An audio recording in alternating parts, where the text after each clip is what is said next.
Okay, today we're going to talk about groups and the importance of working with groups and how to handle groups and what's community. So those of you that's going to do this one in the future, especially the part we talk about the different people that's going to be in your group and how to handle them. That's a bit on in the practice coming up for you when you do group work. There'll be about 6 people involved in the prac, and each one will have some of the characteristics that we're going to talk about today. Gita knows a bit about the group prac because we used her in a group prac. She played the argumentative person who was picking fights with some of the members in the group. So she did a good job on that one. So let's start with this. Okay. This is every group project. There's people involved in every group. You've got the guy that does 99% of the work.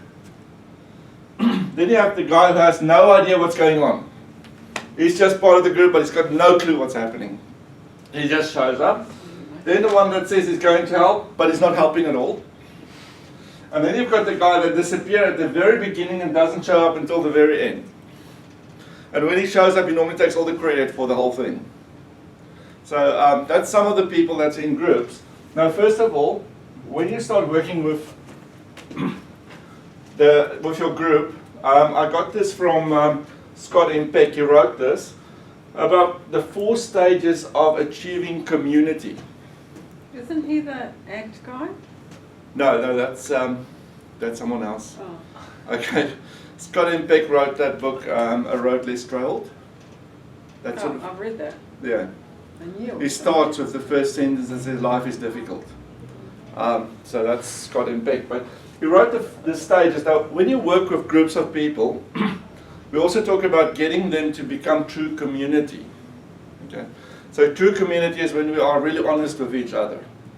Most people are in the first one, which Scott M. Peck calls the Pseudo community.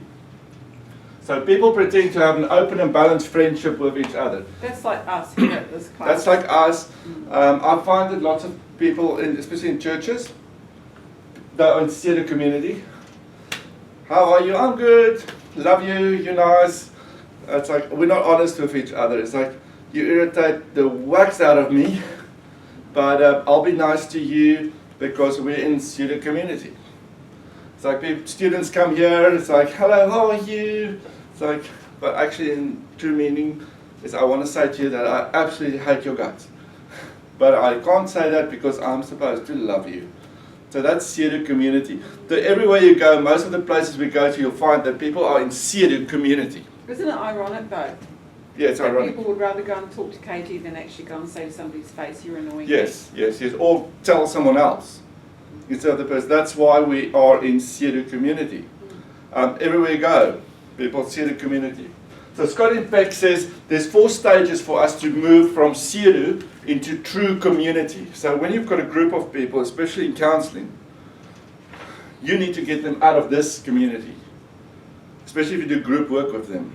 So the first thing that we say, all right, the first stage is pseudo.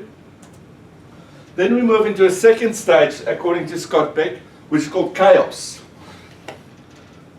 Chaos is good, okay? It's like you're moving forward in your stage. Chaos is good. Sometimes we do find chaos amongst the students. That's when they move into a different type of community. That's when we start to be open with each other, actually start talking to each other and saying to each other, like, you really irritate me. You know what a good example of this is? Give me It's when people get stuck in an elevator. People get stuck in the elevator. First they freak out. Yeah. Then they get uncomfortable. And then all of a sudden by the end of it they're friends. Yeah, and they sing songs together in the end. Kumbaya and all that. Yeah, we sit around and wait for the rescuers to come. So, chaos. When pseudo community fails to work, the members start falling upon each other, giving vent to their mutual disagreements and differences. In here, it's normally, they start to complain, and their differences is normally, and their grievances are normally against the tutors. We're still not fighting about each other, but we are getting some mutual thing that we're fighting against. They treat us like children. Why can't I have a cup next to my computer without a lid? Those sort of arguments. Okay? That's chaos. And then suddenly there's big chaos and everyone's fighting, talking about stuff that doesn't really matter, but they're starting to become a united front. So you'll find it in if you run a group, they'll start with, oh, lovely. Then a few weeks later they'll say that this presenter really irritates me. I don't like this presenter. It's starting to become against the presenter. The group is moving into chaos.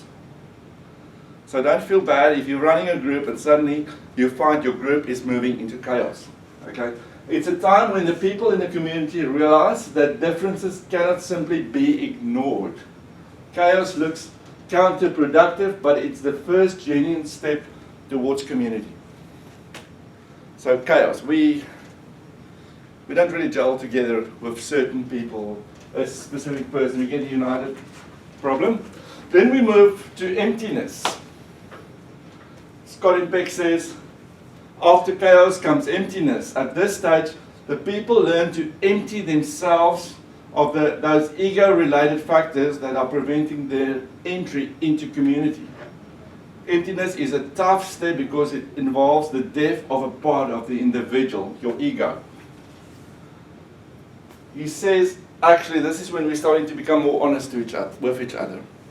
So when I move into emptiness, I'm starting to be real. I'm starting to tell you who I am. So first step is, oh, I'm lovely, I'm good, I'm happy. Next step will be chaos. It's like, I really don't like the presenter. I don't like the material, it's wasting my time. And then we move into emptiness where it says, like, do you know what? I'm struggling with this issue. And you're starting to share your issue with people, especially with the group. In your prac, you're doing the prac on a group of people that's in grief counselling. So it's about people in this sort of grief counselling, people will get to a point where they start emptying themselves while saying, but I'm struggling with this issue, I'm going through this at this stage. Honesty. They're starting to become honest. Okay? So it's emptiness. I'm emptying myself. I'm telling you who I am. I'm telling you what I'm going through. I'm telling you what I'm experiencing, what's good, what's bad. That's emptiness. Then we go to the final stage before we reach true community. And this stage, or we call it true community, that's when we've worked through emptiness. The people in the community are in complete empathy with each other. There is a great level of tact, understanding. People are able to relate to each other's feelings. So I'm honest. It's a little bit like the 5 stages of grief, isn't it? It's a bit like that, yeah. But this is with everything amongst ourselves. And the problem with us, why we as a group cannot become true community, is because we keep on adding new people. Yeah, we just sort of get the hang of each other, and then new people come in and upset the cart. Yeah. So with getting true communities, the group stays the same. That's why when you do group work, you probably start a group and say, this is when we stop. We're not adding new people till this group is finished, then a new group will start. So that's basically how we get into true community. So that's why when people work with groups, they normally just allow a certain amount of people in, and they don't allow more people in once the group starts. So that's for them to get into community. So that's just what you need to know about community and how you work your group into getting there. Okay? Now the fun part is dealing with the different types of people in your groups. That's the fun part. Because you're going to have them all. You've got all sorts of people in your group. I've just made a whole group of people here on the screen, which are all sorts of different people. We have well-spoken people. We have totally crazy people. We have people that dress funny. We have old people that's into community work. We have people that look funny.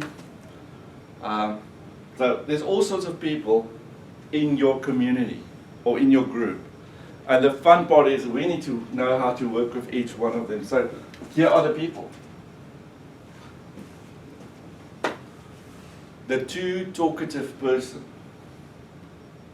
The comment here is, dear teacher, I talk to everyone. Moving my seat will not help. I talk to everyone. So when you go to a group, you will find this person, the person that talks, the too talkative person. This person talks a lot. Jenny. Sorry? Just kidding. Not Jenny. No. If you think of our students, you don't have to say it loud, but there's some of the students that really talk a lot. There are too talkative people. Okay. So when you're in your group and you've got Mr. and Mrs. too talkative, what do you do with them? How do you handle them? Split them up. Split them up. That's the school way of doing it. You've got one person. Let's say we've got one person. Let's call this person Natalie. Not to know names, but let's call this most talkative person Natalie. So you're in this group, and the person that keeps on talking is this one person. Every time you say we're going to do this person talks. Every time we're going to do that, this person talks. How do we handle this one person? Any ideas? Be assertive for one. Be assertive. Give her a task. Okay, well, let's say be assertive. What's that mean? Sort of saying, okay, you're going to be quiet now. Yeah, take a stand. Okay. Another way is remind the person we want to provide everyone the opportunity to talk. Okay, so everyone. That's chaos, really. So we'll say thank you very much, but we're going to give other people a chance for this one now. Or remind the person to give other people the opportunity to talk. Okay. Then we can also refocus the discussion.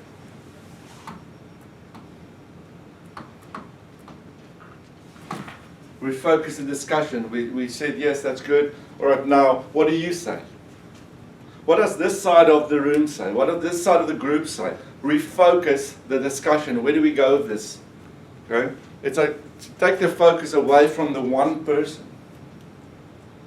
And this is, you're going to have this in every group. Their names will change. In this group it might be Natalie, in the next group it might be Bill. But you'll have one of these in every single group that you're going to work with. You can also inform the person that we can talk about this outside the group.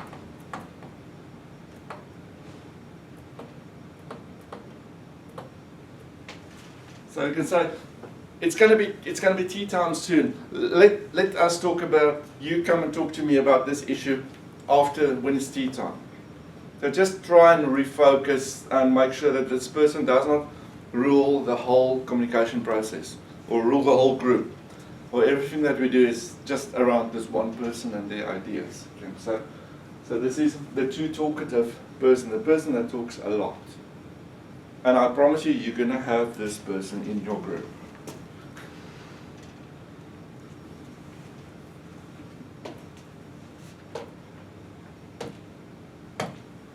Okay, the next person in our group is the silent one.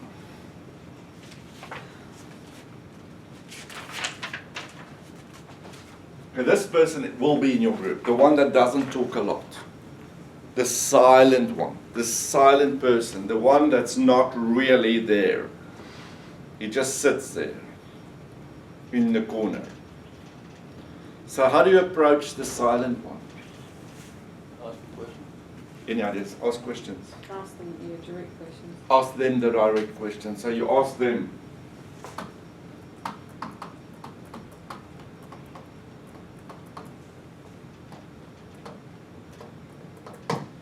Like, what do you think about this? Or how do you think you'll handle this? Or any comments from your side?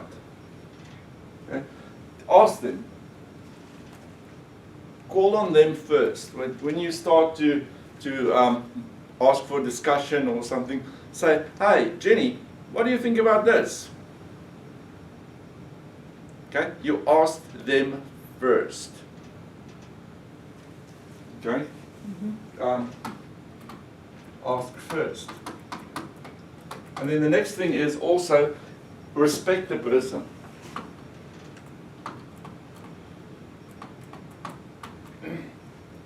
What does that mean? Respect the person. Sometimes they will say to you, I don't really want to talk. Yeah, because they may have issues Yeah. they Well, might I not want to just- discuss and yeah. put everyone. I just want to listen.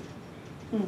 I'm just sitting in the group, I just want to listen. Respect that person. Don't pressure them into the Don't pressure them. Like, I hate these groups that you sit in a round circle and they say, we start from this side and we're going to go all around and everyone needs to say something.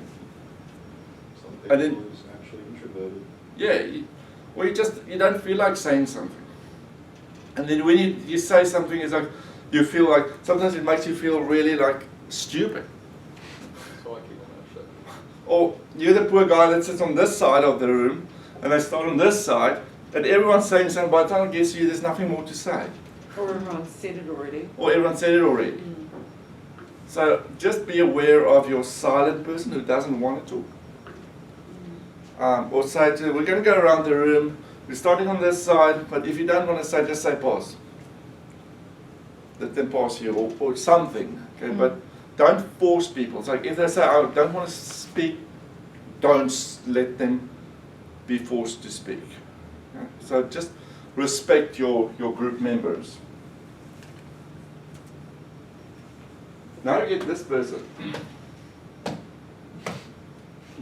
The yes but person. You should have got a few of those. We do have a few of those. And you're going to have a few of those in your I'm group. one. A person who agrees with ideas but points out how it will not work for them.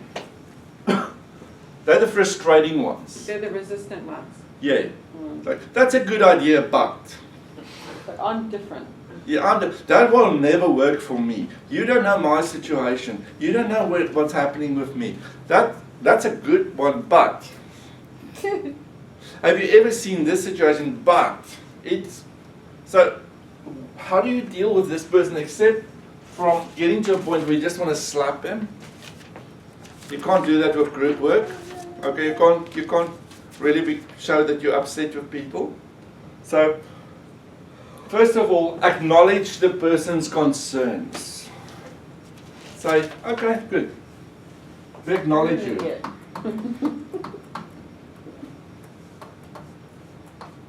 I acknowledge your concerns. I acknowledge your concerns. I'd say, okay, fine, I acknowledge it's not working. It's not going to work for you.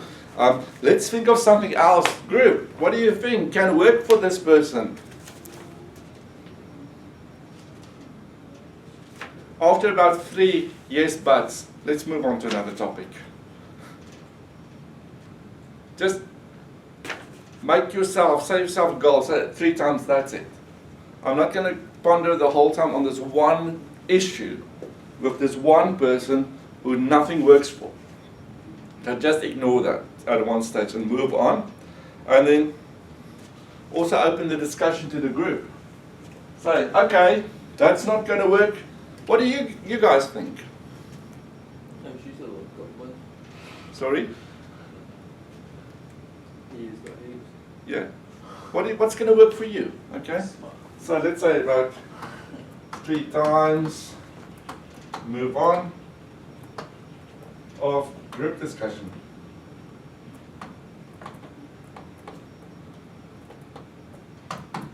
The group, what do you think? Okay, you say it's not going to work for you. What's going to work for the group? How it's going to work for you guys? What are you going to do with this? Yes, but it's not. Sometimes it's really frustrating for you as a group counselor or a group presenter if you've got these people the whole time that's interrupting you and telling you the whole time why it's not going to work. They Okay, don't so want to that- learn. Okay, so you'll get them. Victims.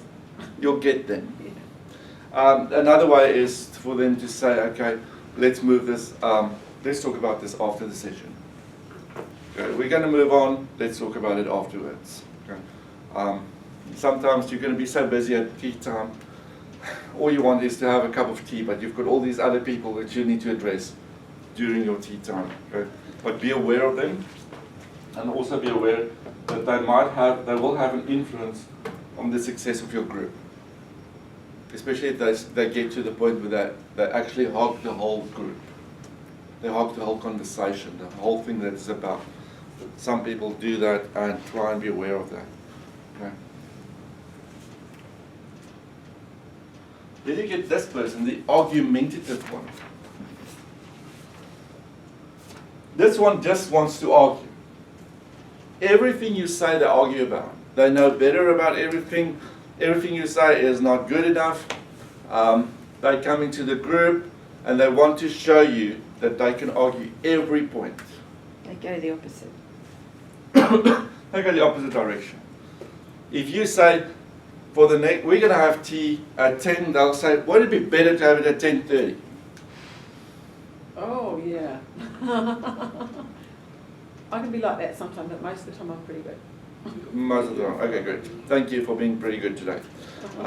But they always argue every single thing. If you say something, they'll say, but I've heard this is better. I've heard that. Person. I've done Gestalt, and I think Gestalt is better if you do it this way, not the way you're trying to teach us.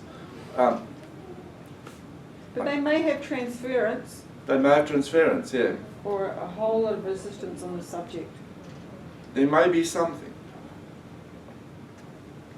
But we don't try and not Yeah. get them to identify the transference and counter-transference issues within your group. Okay, so, but if you've got this person who's really arguing every single thing, get them to talk to you after the session. Say, we will talk about this. Please don't say, we'll fight about this after the session. Say, we'll talk about this after the session. Important is also keep your own temper in check. Because there's nothing worse than your person that's hosting the group starting to argue back and starting to fight back. Stay calm. Especially if you're running a group with people with anger issues. Sorry. If you're doing anger management, do not become angry. Okay. Also, if in doubt, clarify the intent. If the guy wants to say something and he says, that's not good, ask him, why are you saying that? Why do you say that? Why do you... Let them clarify. Why are they doing that? Or why are they proposing that? Or why are they thinking that? Or why are they going in that direction? Let them clarify that with you.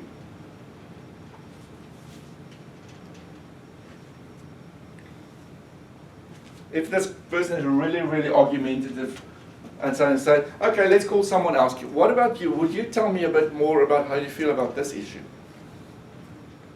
Call on other people also to discuss the issue, not just the one person. Diversion. Divert. And don't allow one person to hog your session. There's nothing worse than one person hogging a whole session and destroying the value that that session might have had for other people by them having their own agenda which they brought to the group. Okay, so be careful of that, especially when you do the prac. The prac that's ahead of you, there's few people, and the few people have different agendas. It's already written into the prac. They have different agendas.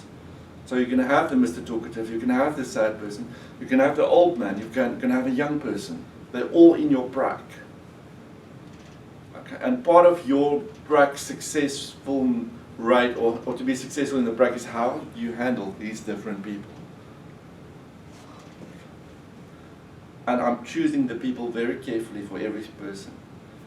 So every person's members are carefully hand chosen, so according to your personality and your type, to make it more interesting. So be aware of this prac that's coming up in group work. Okay, ask the person to discuss the issue after the session. If we don't get to any agreement on this, ask them, say, hey, can we talk about this later? Okay.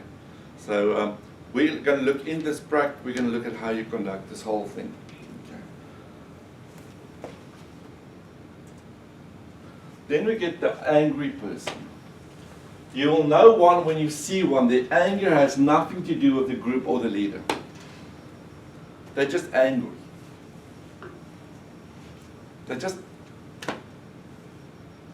They come in, they look angry. They walk in and you get this feeling of Mr. Grumpy. You'll know them. One thing with the angry person is, do not get angry.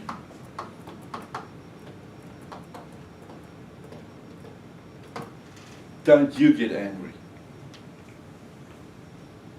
We once had a group of people that came together for a thing, and there was one person in the group that was the angry person. The angry person came in the group, she sat there and she just looked angry, she had a frown on her face. This group lasted for 5 days in a row. It started at 9 in the morning, it ended at 5 for 5 days. This is how this group therapy worked. You had to be in this from the beginning to the end. And Miss Angry came to the group. And she sat there. And she became known as the elephant in the room. We talked about the elephant in the room. Because everyone was too scared to approach her. Everyone was scared to ask her something. And then during one of the sessions, one of the members of the group asked her and says, what would you say about that? And when he asked her the question, what would you say about that? She gave a swear word, Ooh. got up, and left the group. Did they applaud? One said something. There was silence in the group. And she never came back. But she was in the group and she had an influence in the group. Because suddenly the poor guy that asked the question to this girl felt bad about this because he thought, like, what have I done wrong? There was this argumentative person in the group who kept on saying, if you didn't ask her the question, she would have still be with us. There was Miss Happy in the room that said, great, she left. But that had an influence in the whole group. I must say that the group moved into community after she left. Yeah. After she left. It's a bit like some workplaces. You've got the one negative person who... Yeah, and if they go, it's actually better for one person to go. And the whole group would then flourish. So this is the issue we had that day with this one person. So first of all, do not get angry yourself. Okay? Okay, use a low, quiet tone of voice when you speak to this person. Okay? So tone of voice. This person's angry. This person's whole demeanor is angry. The way they speak is angry, is aggressive. You'll find them in your group, especially if you do groups, especially if you do grief counselling groups. Mm-hmm. That's one of the groups you'll find a lot of angry people. Because one of the stages of grief is actually anger. Before they go to acceptance and whatever, we go through anger. Why did this happen? I'm going to sue someone. I'm going to sue the doctor. Why did this person die? Okay, so anger. And then you get, the doctors just bury their so-and-so mistakes. So you get all these things coming up in your group. So you're going to have an angry person. Mm. Okay, that's why specifically the prac is on group of people that lost someone to, especially in this prac, it's a group of people that lost a loved one to bowel cancer. So it's quite an intense prac. So that's why we're preparing you for this. That's coming up. Okay. So you'll have the angry person there. Does everyone Awesome. have to be the counsellor? Sorry? Does everyone have to do it? It's You do if you want your diploma. Yeah. it's 504B.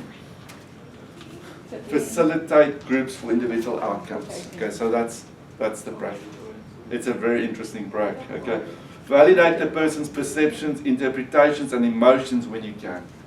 Right. So look at their emotions, their perceptions, and validate. Okay, so validate. To do it.